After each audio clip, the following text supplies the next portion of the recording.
La vie des gens d'ici, au nord de l'Amérique, est liée depuis toujours au climat. Ça a fait de nous des gens endurcis, résilients, un peuple de battants. On a appris à vivre avec l'hiver. Ça nous a aussi définis comme peuple.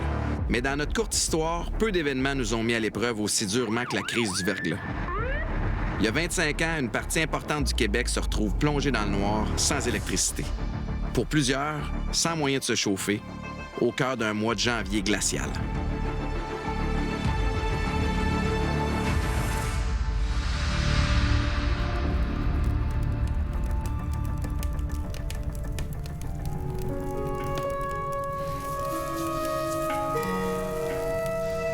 J'avais 10 ans à l'époque, mais je m'en souviens encore comme si c'était hier. J'ai plus le souvenir d'un grand dérangement que d'une réelle épreuve. Nous autres, on n'habitait pas très loin d'un hôpital, alors on n'a pas manqué d'électricité bien longtemps. On est le 5 janvier 1998. Une tempête de verglas sans précédent s'abat sur le sud de la province. On ne le sait pas encore, mais c'est le début d'une crise qui va marquer à jamais l'imaginaire des Québécois. Le 5 janvier 98, on était au travail comme le retour des fêtes comme toutes les années, naturellement. Puis là, il y avait des épisodes de verglas. On a reçu un appel pour le premier bris qu'on a eu sur la ligne 1421 qui alimente le poste Saint-Rosalie via le poste Sériot dans le coin de Drummondville, un bris de conducteur. Donc, on était en fin de journée. On s'est dirigé pour faire la réparation. Et puis, la pluie verglaçante prenait de l'ampleur. Là, on est arrivé pour retourner au bureau le matin. Rendu au bureau, on avait un autre appel pour un autre bris sur la ligne 535 dans le coin de Saint-Césaire. Comme de quoi qu'il y avait 4 poteaux de brisés. Ça, c'est le début des bris. Ouais. L'apocalypse s'en venait, mais on n'était pas encore au courant puisque la pluie verglaçante persistait. On a pu faire la réparation à Saint-Césaire. Chemin faisant pour le retour au bureau, la journée du 6 janvier, on a reçu un appel du patron nous avisant qu'on avait encore 14 poteaux de brisés sur la même ligne. Eh boy! Pour ceux et celles qui ont vécu la crise du verglas, il y a des visages qui vont à jamais être liés aux événements. Évidemment, en tête de liste arrive notre premier ministre de l'époque, Lucien Bouchard. Mais il y a d'autres visages moins connus qui ont aussi été poussés sous les projecteurs. Je pense entre autres au PDG d'Hydro-Québec, André Caillé, son porte-parole, Steve Flanagan. Il y a aussi le météorologue Pascal Yakouvakis. Ils font tous partie de ces gens qui nous ont accompagnés tout au long de la crise et qui, par moments, étaient la seule lueur à travers des heures sombres.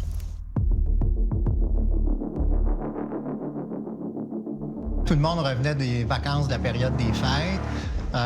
On avait passé toute la journée à surveiller les conditions météo, les bulletins météo. On ne s'attendait pas à la situation qu'on a connue. Où est-ce qu'on a dit, là, ça commence à être vraiment sérieux. Le premier bris des lignes 7000 est survenu à la hauteur de Drummondville. La ligne, elle a cédé à cette hauteur-là et 10 pylônes se sont affaissés. Là, on a dit, ça devient sérieux. On se préparait normalement à une situation où on aurait des pannes pendant quelques heures. On ne s'attendait pas du tout là, à être piégé là, dans un système météorologique comme celui qu'on a reçu. Pour la ligne 7006, ici, on parle de 90 structures sur 40 km. La ligne 7034 à Drummondville, on parle d'une dizaine de structures. Dans le coin du poste Saint-Césaire, on parle d'une centaine de structures, incluant les pylônes d'acier et les structures de bois. Vous m'auriez dit qu'un pylône de ce type-là pouvait s'effondrer par l'accumulation de glace, je vous aurais pas cru. Les météorologues ne croyaient pas ce qu'ils voyaient sur les radars. 3 vagues de pluie verglaçante en moins d'une semaine, suivies d'un froid polaire pour bien faire congeler les centaines de millilitres d'eau qui avaient tout recouvert. 100 mm, ça veut dire 10 cm de glace accumulée sur toutes les structures. Imaginez, les arbres ne peuvent pas résister à ça. Les voitures étaient écrasées, les fils électriques sont tombés, les pylônes sont tombés. C'était vraiment quelque chose de totalement incroyable parce qu'on a eu 4 perturbations qui ont donné à peu près le même type de précipitation en l'espace d'une semaine. Donc, c'était vraiment un concentré de pluie verglaçante qu'on n'a jamais vu. Là. Moi, j'ai jamais vu ça, là, c'est clair. Il doit y avoir un moment au début où vous réalisez que, OK, on n'est pas sorti du bois. À quel moment est-ce que vous avez réalisé que ça allait être plus qu'une crise normale? Le mardi matin, à 5 heures, déjà, il y avait quand même 75 000 clients d'Hydro-Québec qui étaient privés d'électricité. Alors, je suis rentré, donc, à 5 heures du matin. Ce que je savais pas, c'est que là, j'étais pour commencer à travailler un cycle de 42 heures sans arrêt. Alors ça a été disons, la première difficulté, là. Pierre Gadanex, un ami à moi, président de Gaz de France, m'invite au début de l'année à Paris pour donner une conférence à ses cadres supérieurs. C'est comment on gère ça, des gros portes. Je fais ma conférence, puis pendant la conférence, Pierre vient me voir. On est des amis. Alors Pierre vient me voir, il dit, il faut que tu appelles la maison. T'appelles tout de suite. Fait que sauter dans un avion, arrive à Saint-Hyacinthe, le bal a commencé. Maintenant, on travaille 24 heures sur 24. Nous avons 2000 personnes, 2000 employés qui vont se relayer. Ça a quand même pris 2-3 jours avant de réaliser qu'on en avait pour plusieurs jours, sinon des semaines, à rétablir la situation, là, particulièrement le vendredi, quand on a perdu une partie de notre réseau de transport. Parce qu'avant, c'était plus le réseau de distribution qui était affecté. Là, on savait qu'on était en crise pour longtemps. Le réseau de transport, c'est le réseau qui permet d'acheminer l'électricité vers les grands centres à partir des centrales. Et le réseau de distribution, lui, fait le lien entre le réseau de transport et la résidence, par exemple. La ligne de direction, c'est le déploiement maximum des moyens possibles d'une façon sécuritaire et d'une façon efficace. C'est rare sont ceux qui l'ont vécu et qui ne s'en rappellent pas de ce que ça valait. Désolé. Hey, un soir, j'étais à Saint-Jean-sur-Richelieu. Il n'y avait plus une photo, zéro, plus rien. Rien. Il fallait comme s'il y avait eu la guerre. Mais il y avait une bombe. Il n'y avait rien.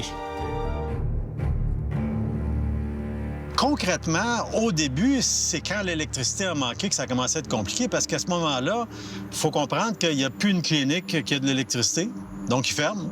Il n'y a plus une pharmacie qui est ouverte parce qu'ils n'ont pas de génératrice en backup.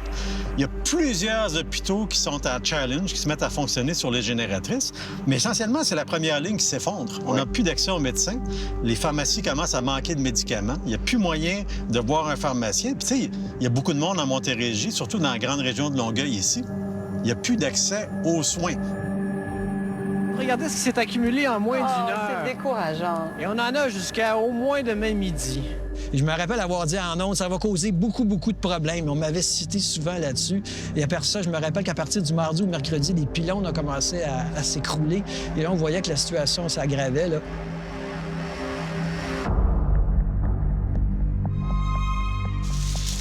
Ça, c'était un autre arbre, là. C'était des arbres là, qui depuis, là, qui ont tombé par le verglas, puis on n'a pas pu récupérer. Ça va commencer dans la journée, puis le soir, quand il y avait eu pas mal de pluie, on entendait moi, j'entendais mes arbres, les branches cassées. Ça te faisait un bruit, là. C'était vraiment épeurant d'entendre ça. Je dormais à Radio-Canada, je peux vous dire, je dormais sur une banquette ici. Je n'avais absolument pas le temps de rentrer chez moi. J'ai dormi 3 nuits ici. Je passais tout mon temps ici. J'ai fait 2 semaines de travail en une semaine. J'étais seul pour couvrir l'événement. Le seul météorologue qui était en onde, c'était moi. Là. Ouais, j'en peux plus. Je me rappelle avoir dit, là, j'en peux plus, je suis au bout du rouleau, là, je suis plus capable. Je me rappelle de celui-là, mais je dis, je vais tenir bon quand même.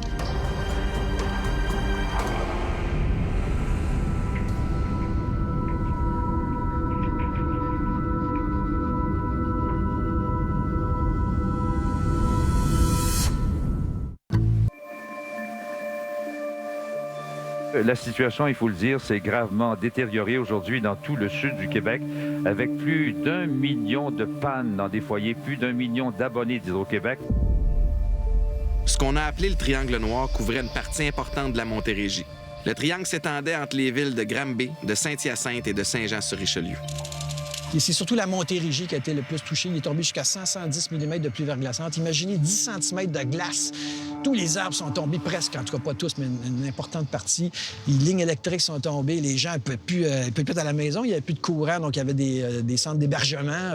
L'armée était déployée aussi. Pour moi, j'ai vécu ça comme la guerre. J'étais un peu comme sur la ligne de front. Puis je me faisais tirer de partout. Durant cette semaine-là, on a eu de blackout dans le centre-ville. Il n'y avait plus de lumière dans le centre-ville. La glace se détachait du pont Jacques-Cartier, des blocs comme ça.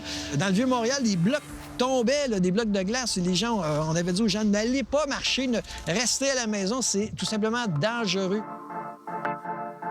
Avec le recul, on sait maintenant qu'on est passé très près d'une véritable catastrophe. Au plus grave de la crise, c'est une ligne de transport qui alimente la ville de Montréal. Si cette ligne-là était tombée, un blackout total aurait envahi la ville. Plus d'éclairage dans les rues, plus de feux de circulation. Les centrales de traitement d'eau risquaient de tomber en panne.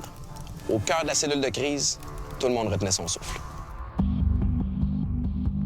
Je me rappelle très bien d'un soir, on nous réunit. Et là, en fait, ce qu'on nous annonce, ni plus ni moins, c'est qu'il reste une ligne d'électricité qui fournit Montréal. Si cette ligne-là tombe, Montréal tombe dans le noir, dans le froid. Quand on a su que cette ligne-là allait peut-être tomber, je dirais que, wow, si ça tombe, là, on va être vraiment, je dirais pas dans la M, mais ça aurait été vraiment une situation probablement d'une ampleur catastrophique parce qu'il y aurait eu beaucoup de morts, je pense, dans une situation comme ça. On se posait la question, si jamais on perd ce fil-là, qu'est-ce qui va se passer? Et là, véritablement, on n'avait aucun repère. On n'avait jamais vécu cette situation-là. Le soir du 9 janvier, c'était quelque chose. Puis je me rappelle, on était dans l'édifice d'Hydro-Québec, au bureau du premier ministre, puis il n'y avait plus d'électricité autour. On entendait des sirènes, des camions de pompiers. Puis... Donc, il y avait une atmosphère catastrophique. On ne sait toujours pas quand le retour à la normale pourra se faire. Il faudra être patient, disent les responsables d'Hydro-Québec. On parle au mieux de 3 jours d'attente une fois que la tempête est terminée. Forcément, le mot d'ordre, c'était de rester calme nous-mêmes et de continuer à réaliser la mission dans laquelle on s'était engagé et à donner sensiblement la même information pour pouvoir également faire effet d'être rassurant pour les gens. Je veux que la population soit rassurée. Nous traitons avec une organisation qui est Hydro-Québec, qui est une des meilleures au monde dans le domaine, qui connaît bien ce genre de problème et qui est parfaitement équipée pour y faire face. Mais nous sommes en face, en particulier, d'un cas fortuit, ce qu'on peut décrire en anglais comme un act of God. Lucien Bouchard, premier ministre du Québec, je vous le dis, je l'ai vu. J'ai travaillé avec lui, on a participé à des meetings. Ça a été le général dont on avait besoin. Parce que le soir du 9 janvier, vendredi 9 janvier, là, tout commençait à basculer, mais du mauvais côté. Ouais. Et n'eût été de la prise de décision de M. Bouchard, je pense qu'on aurait été dans d'énormes difficultés. À l'époque, le premier ministre, son bureau à Montréal, était à Hydro-Québec. Alors, on était à une distance d'ascenseur. On se voyait, je sais pas, 2-3 fois par jour. Je le tenais bien informé. Puis il me disait son opinion. On travaillait ensemble. On peut dire qu'on travaillait vraiment ensemble. Je peux vous assurer que les gens peuvent avoir confiance que tout ce qui peut être fait est fait. Alors, il y a un sous-ministre qui a dit on va manquer de pétrole, d'essence pour faire partir l'usine de filtration. Pas d'eau pour boire, c'est une chose. On est capable de renflouer rapidement avec des bouteilles. Mais imaginez qu'une maison commence à brûler, on n'a pas d'eau dans les boyaux, on n'est plus capable d'arroser. Et là, c'est pas une maison, mais c'est des quartiers qui auraient pu tomber. M. Bouchard a comme exprimé clairement à ses sous-ministres qu'il avait besoin de trouver du pétrole. Là, c'est qu'il ne fallait plus que ça arrive. Il ne fallait pas que ça soit plus. Et c'est vendredi. Et là, je dis, ça y est, nous autres, on est au bout. Alors, je me suis levé, j'ai regardé par la fenêtre, c'était affreux dehors. Alors, là, j'ai fait une prière. J'ai dit, écoutez, là, nous autres, là, on a tout fait ce qu'on pouvait. Faut que ça arrête, ça. Là, plus que ça, on peut pas. Demain, plus tard, mais d'abord.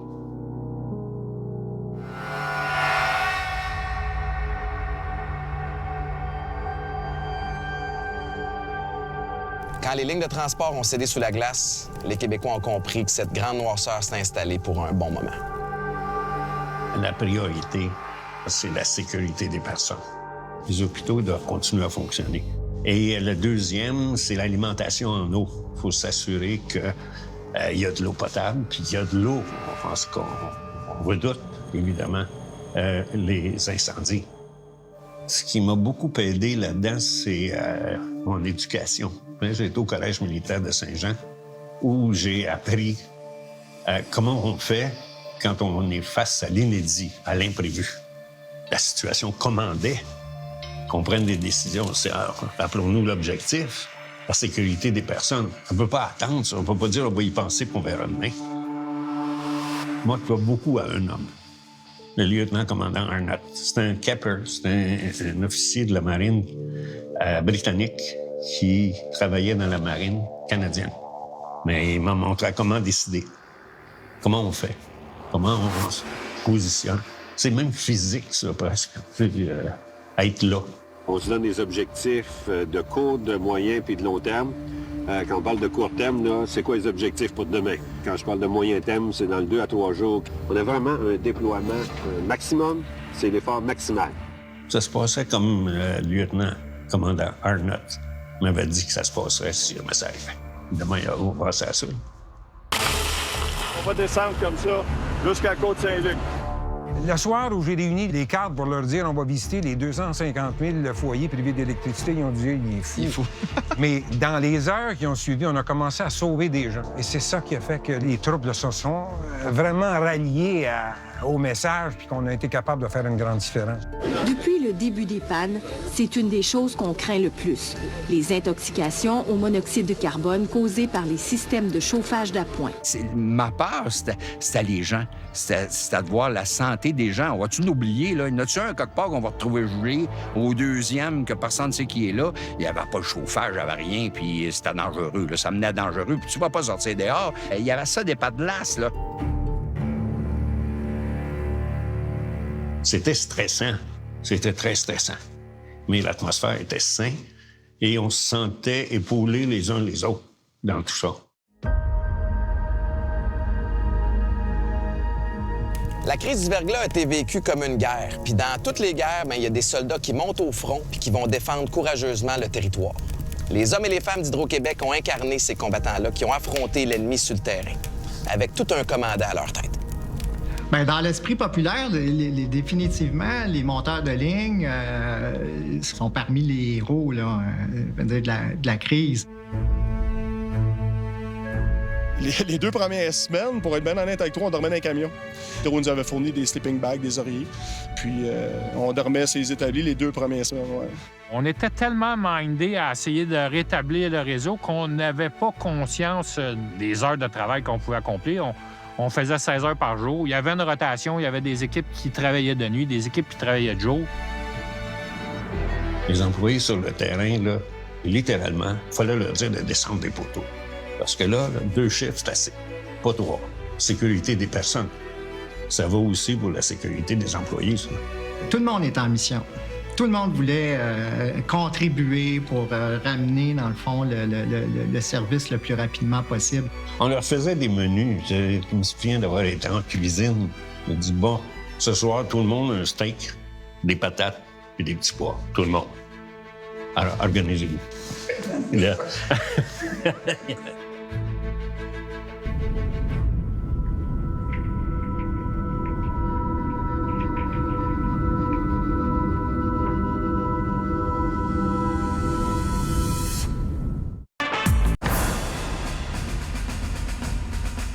S'il y a une image qui a marqué l'imaginaire des sinistrés, c'est quand ils ont vu débarquer les brigades du Royal 22e Régiment de Valcartier.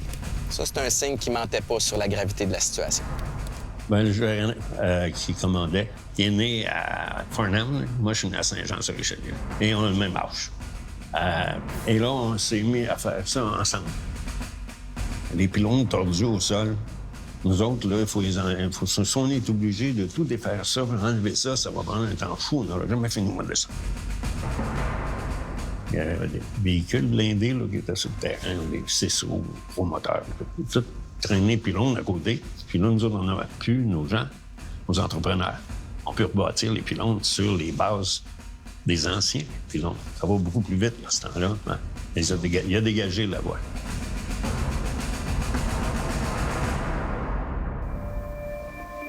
Les troupes ont été un peu reçues un peu froidement.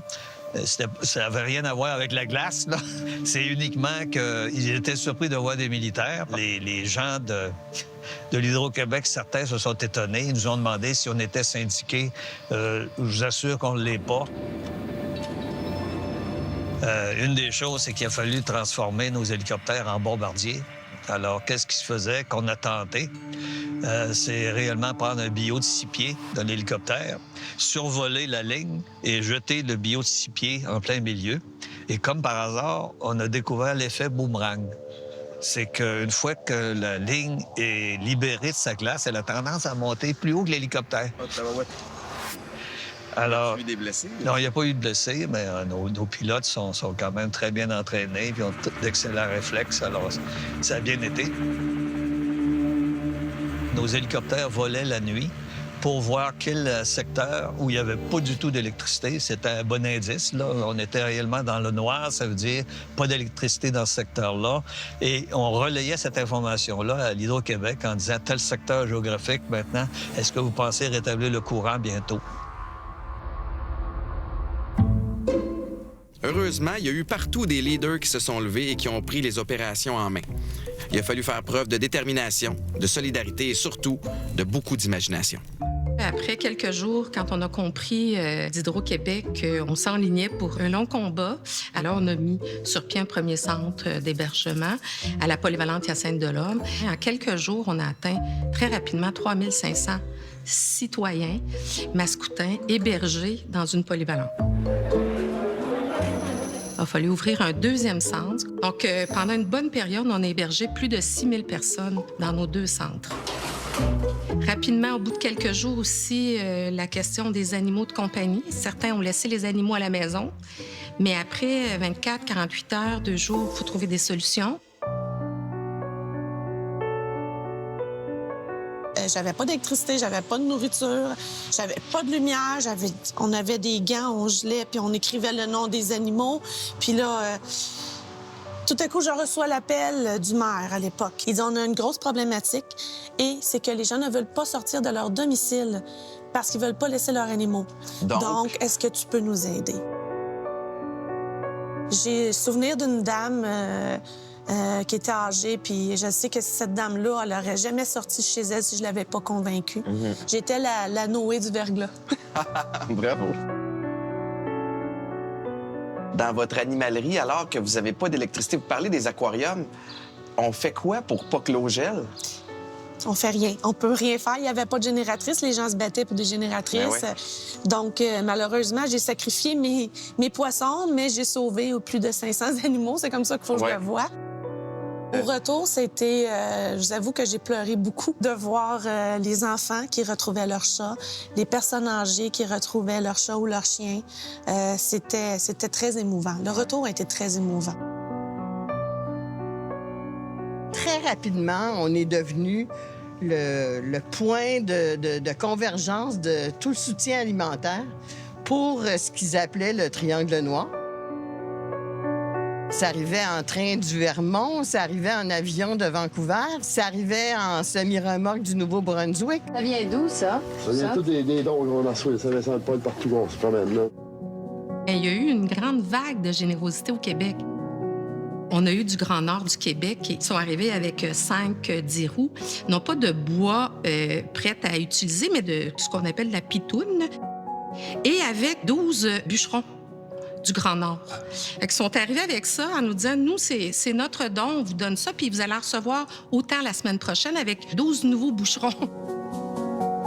L'aide provient de partout au pays, à commencer par les Maritimes où des communautés s'unissent. Les sinistrés québécois et ontariens recevront lits, génératrices, papier hygiénique. À un moment donné, j'ai eu un appel de Pierre Péladeau et qui me demande de quoi vous auriez besoin, là, Madame Lamarche. Puis j'avais dit, j'ai des difficultés, certaines difficultés au niveau du transport pour envoyer la nourriture dans les villages, dans les villes. Et donc, il m'avait dit, vous louez les camions qu'il vous faut, puis je vais vous payer. Wow! Mais c'était vraiment chouette de voir ce geste-là. Hein? Ouais. C'est gratuit, comme ça, spontané. À quoi ça ressemble une journée type dans un centre d'hébergement? Bien, en fait, je vous dirais, ça ressemble un peu à un tout inclus, là, pour les gens. Donc, il y a des heures de repas. Il y avait des tablés aussi, parce qu'on n'était pas capable de nourrir tout le monde en même temps. 3 tablés par repas par jour, donc 9 tablés. Les douches, c'est la même chose. Donc, il y avait des horaires douches. C'est comme, je dirais, un club med, mais sans la fête, sans le bar, sans l'alcool. La chaleur. Sans la chaleur, sans le soleil, puis effectivement avec un couvre-feu.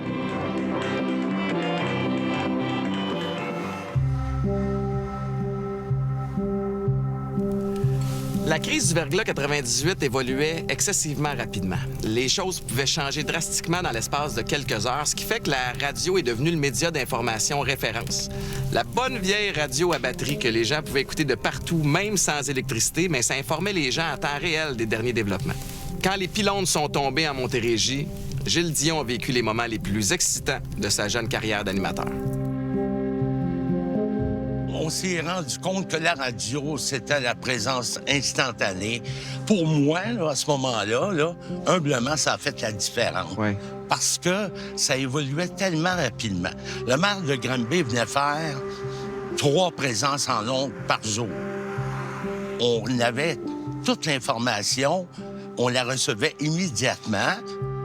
Les gens n'avaient plus de chandelle, là. Là, il n'y en avait plus nulle part, là. Alors, il y a un homme d'affaires de Granby qui est allé à Sherbrooke en camion. Il a rempli son camion. Il s'est placé juste ici devant le palace. Il m'appelle et me dit « Je suis arrivé ». Parce que je savais que ça en allait là-bas. Ouais. Je l'ai annoncé.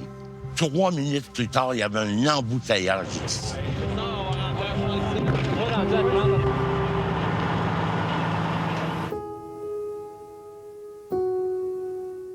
3 heures du matin environ, j'ai un préposé d'Hydro-Québec, en fait un patron d'Hydro-Québec, qui est débarqué à l'hôtel et qui m'a dit « Je suppose que vous avez encore des chambres ». J'ai dit « Effectivement ». Il dit « Écoute, je vais t'en prendre plusieurs pour une 30aine de jours ». Wow. Oui, effectivement, ça surprend. Là, je lui ai répondu quelque chose comme « Ça va si mal que ça ». Il m'a dit « Écoute, je vais te donner un conseil, vous devriez gérer votre hôtel comme si il n'y aura pas de courant pendant 30 jours ». Alors ça, évidemment, c'est un choc. Il faut se débrouiller. J'ai appelé un ami à Québec qui, lui, a une compagnie de construction. Alors, je lui ai posé la question, par hasard, tu n'aurais pas une génératrice grand format qui pourrait alimenter l'hôtel? Et la génératrice est arrivée à l'hôtel à 2 heures de l'après-midi. Ben voyons donc. 2 heures de l'après-midi. Alors, nous, à 4 heures de l'après-midi, on était fonctionnels. Alors, on a commencé à faire des lunchs pour apporter pour la sécurité civile, les policiers, les ambulanciers. En fait, on était à peu près les seuls qui pouvaient fournir ce genre de service-là. Le restaurant de l'hôtel était plein. On a condamné la piscine de l'hôtel, mais on a gardé les douches. On chauffait à l'eau chaude.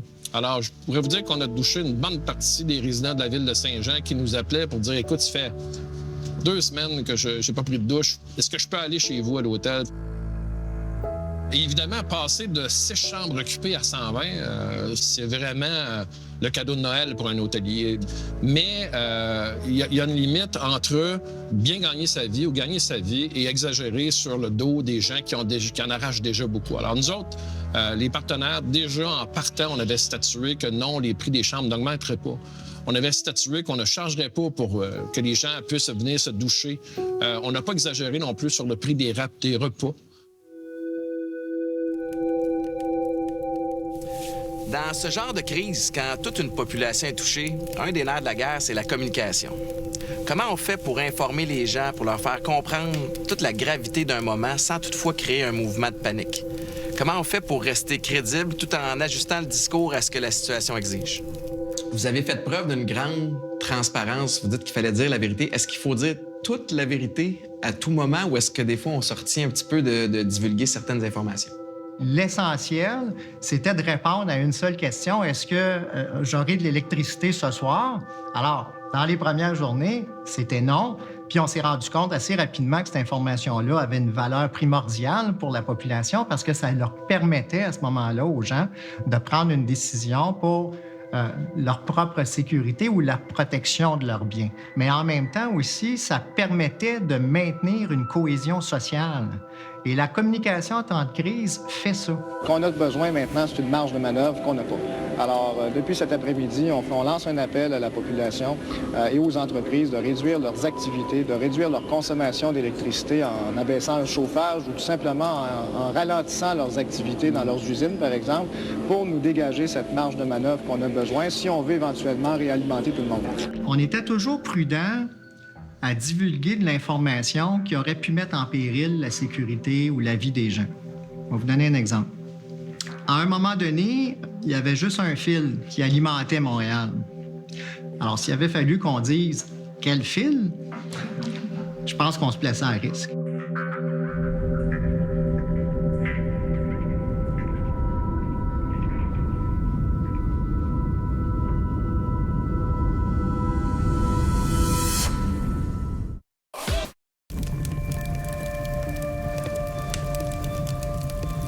Tout le monde a son anecdote. Un souvenir unique d'un moment vécu pendant la crise du verglas. Heureusement, pour plusieurs, cette gigantesque panne d'électricité-là s'est transformée en belle occasion de se serrer les coudes en famille. On a fait des feux de foyer, des fondus, on a fait des parties de cartes à la chandelle, on a dormi en paquet de disques cordés dans le salon. Mais pour d'autres, il n'y avait rien de drôle dans la situation.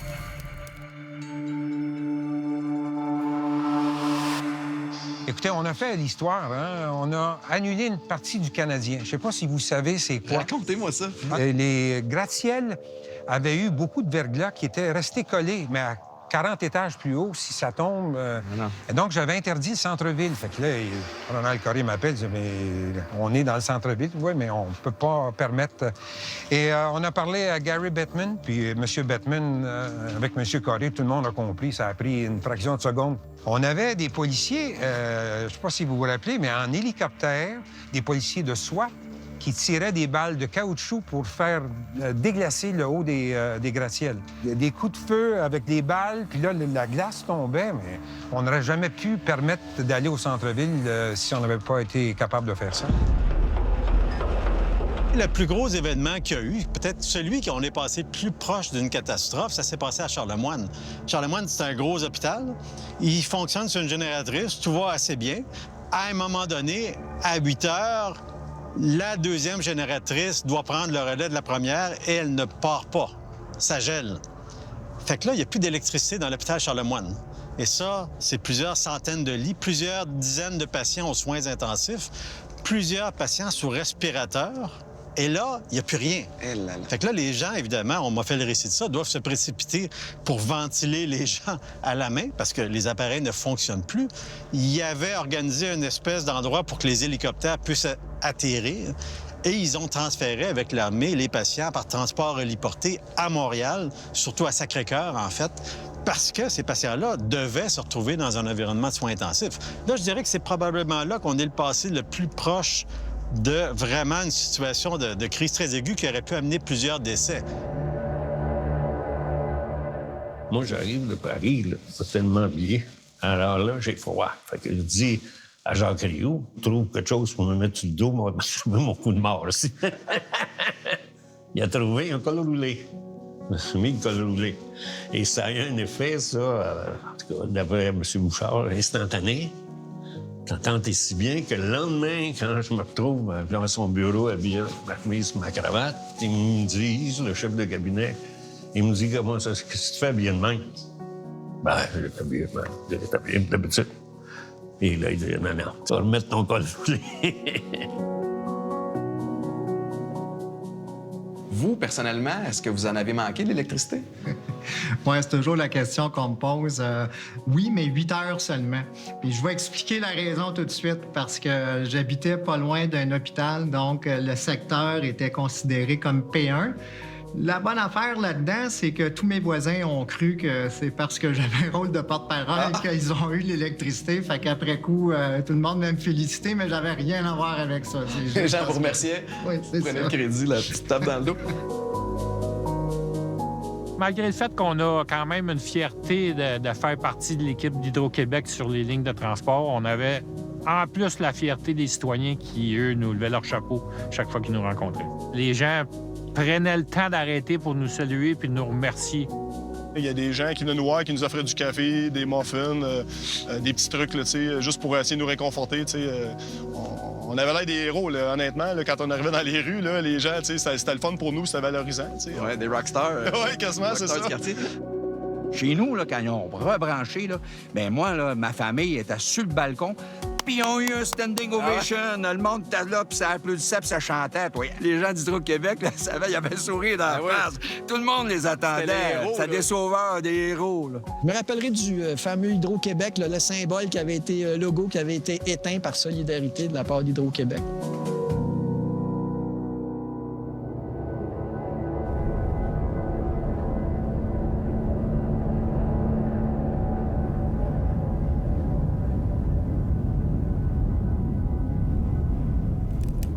Avec le recul, pour plusieurs d'entre nous, la crise du verglas a été vécue plutôt comme un bouleversement temporaire de la routine. Mais il ne faut jamais oublier que pour d'autres, ça va avoir été une véritable tragédie. Un événement dont ils vont se souvenir pour toujours. Il y a des gens qui ont perdu la vie.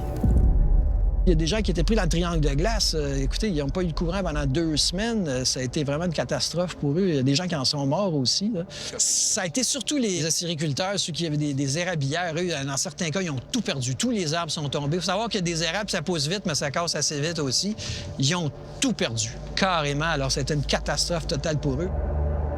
Pour la majorité des gens, ça a été un grand dérangement.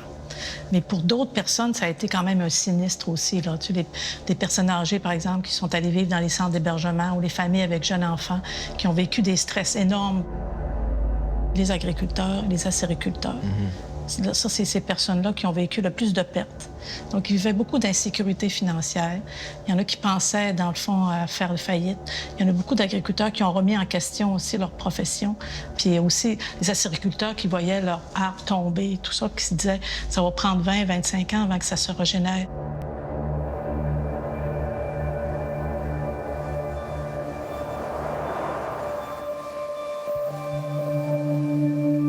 Vous entendiez vous parliez des sons là, de la nuit, des craquements, vous le saviez très bien que c'était les branches? Oui, on savait qu'est-ce qui se passait. Là.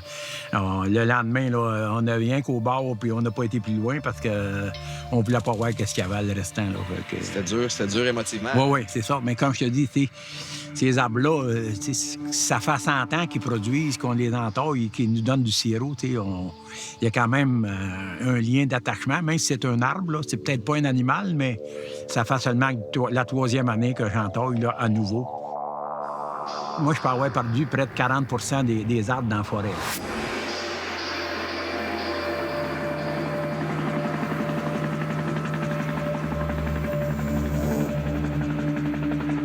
Vous avez contribué à révéler la détresse des agriculteurs. De quelle effectivement. façon? En fait, les hélicoptères nous ont rapporté qu'il n'y avait absolument aucune lumière durant tout un tracé de cette ligne-là.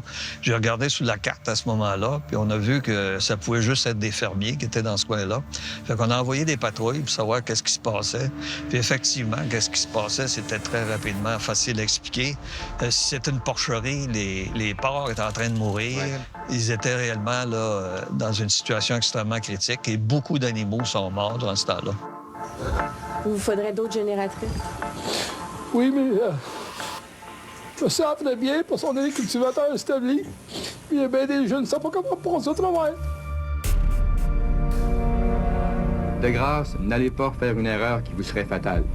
De grâce, sortez de vos maisons si vous n'avez pas de chauffage adéquat.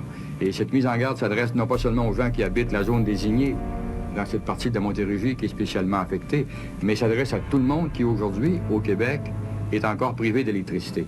Il y a eu, en tout cas, de mémoire, à peu près 700 intoxications au monoxyde de carbone, ce qui est énorme, là.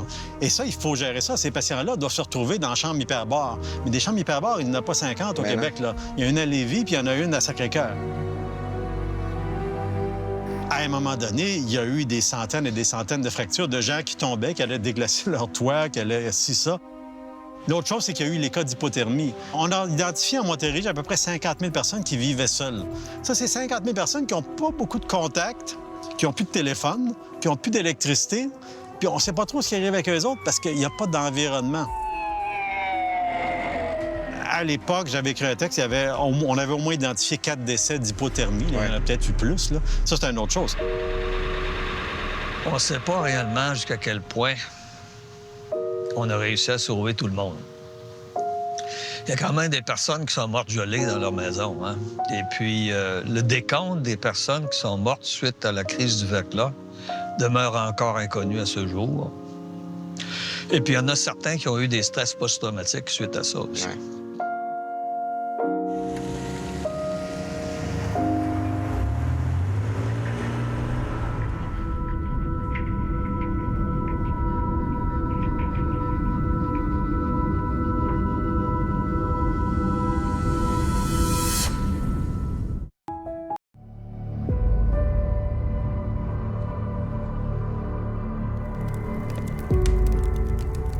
À travers le monde, on est reconnu comme étant des experts de l'hydroélectricité.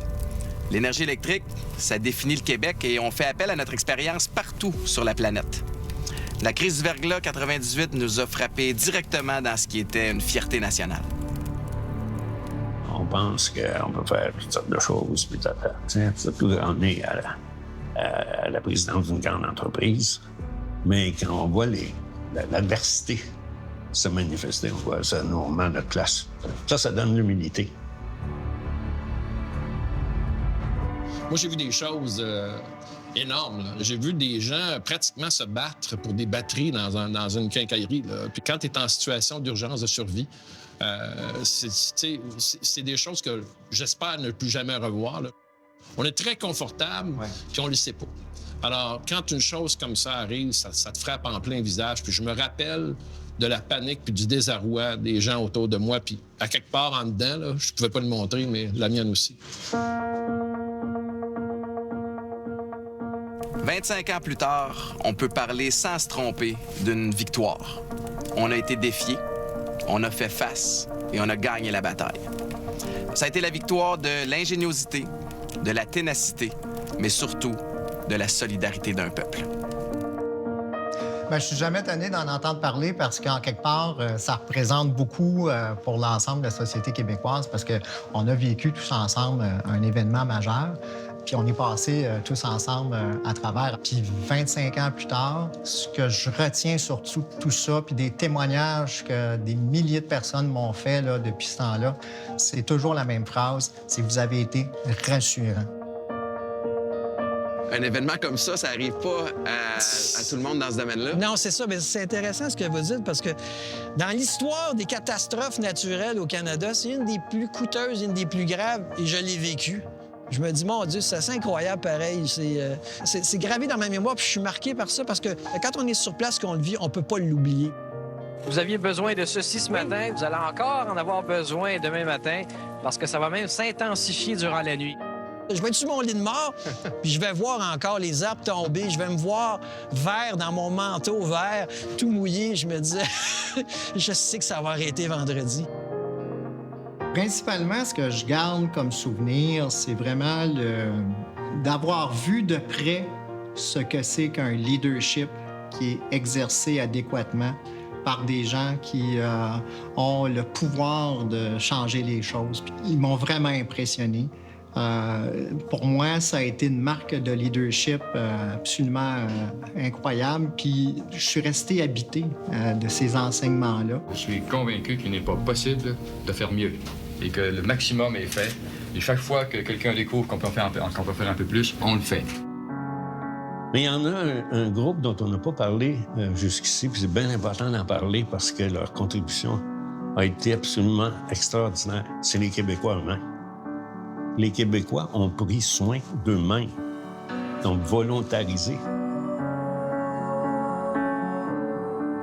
Ça change bien gros la situation. Ça change beaucoup le vécu de notre monde parce qu'ils vivent ça comme une rencontre, ils vivent ça comme un événement social entre eux. Ça, c'est pas mal mieux que tout seul dans son coin à grelotter. L'occasion s'est jamais présentée, ni avant ni après, d'être témoin d'une solidarité si forte et si intelligente, dans le fond, parce que tout le monde s'y est mis avec sa tête, avec courage, puis avec créativité. Le réseau a été rebâti de façon telle que le même événement, au lieu de durer 6 semaines, en durerait 1.